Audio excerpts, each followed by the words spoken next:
Good morning, little saints. Welcome to Tech Tuesday, but it's not because I can't think of anything. I should have changed that stupid lock. I should have made you leave your key. If I'd have known for just 1 second you'd be back to bother me. Oh, now go. Walk out the door. Just turn around. So, Sunday,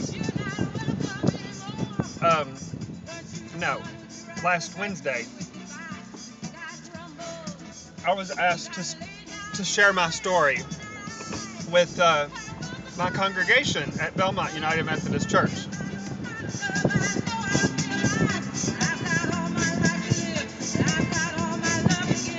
You know, it's one thing to talk to this camera, even though I know it's going to anybody that wants to watch. It's another thing to stand up in front of people. This was the first time that I'd done this. I have spent a lifetime hiding my story and trying not to tell it. So this was difficult.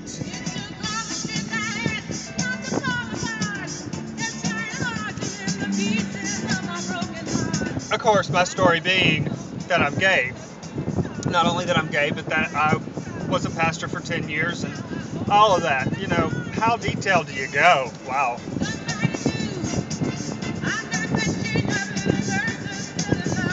Okay, so I survived. It was fine. It was affirming, actually. All of this was in the hopes that Belmont would move more and more in the direction of becoming a reconciling congregation, affirming people of all sexual orientations and accepting them into the congregation without question.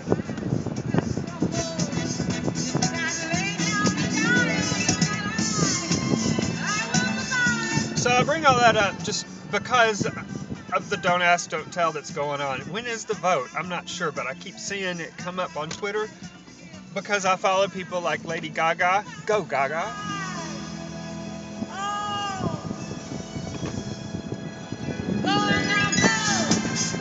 So admire that she takes that on as an issue. Yes, I know that her followers obviously are her little monsters. Many of them are gay. Many of them are not, though.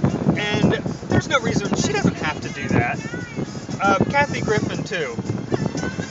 Also, tweeting a lot about don't ask, don't tell, calling your congressman.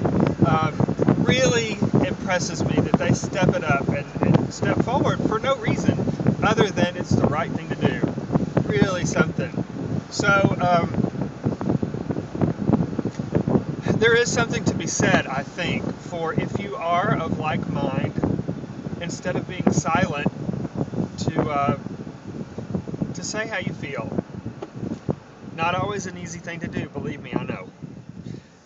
The very day that my Sunday school class signed the papers to become officially a reconciling congregation, I stopped in I had a conversation with a woman in the hallway on the way there, a really wonderful lady who sits behind me during worship, and she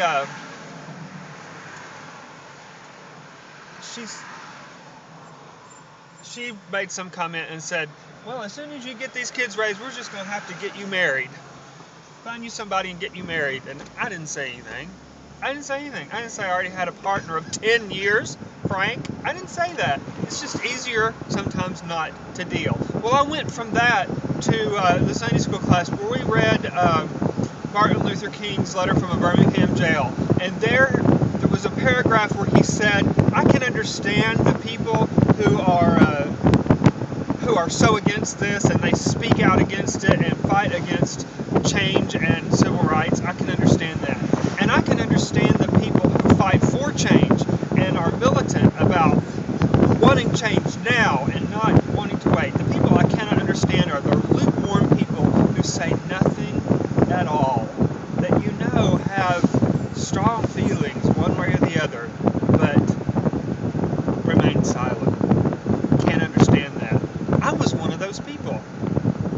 Still am in a lot of ways. I don't want my whole life to be about this, but what's it going to be like, folks, if if this thing passes with the don't ask, don't tell, and that's one of the reasons. This is one of the reasons why I think we're having such a hard time with it as a society.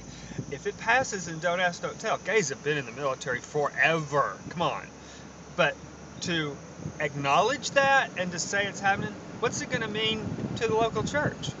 That people can go to another country officially and die for freedom and all those things that we say about military force, but they can't worship, or they can't lead in worship. It'll be a difficult situation, won't it?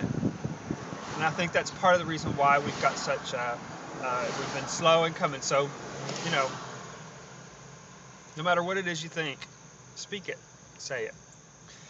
All right. Peace to you today.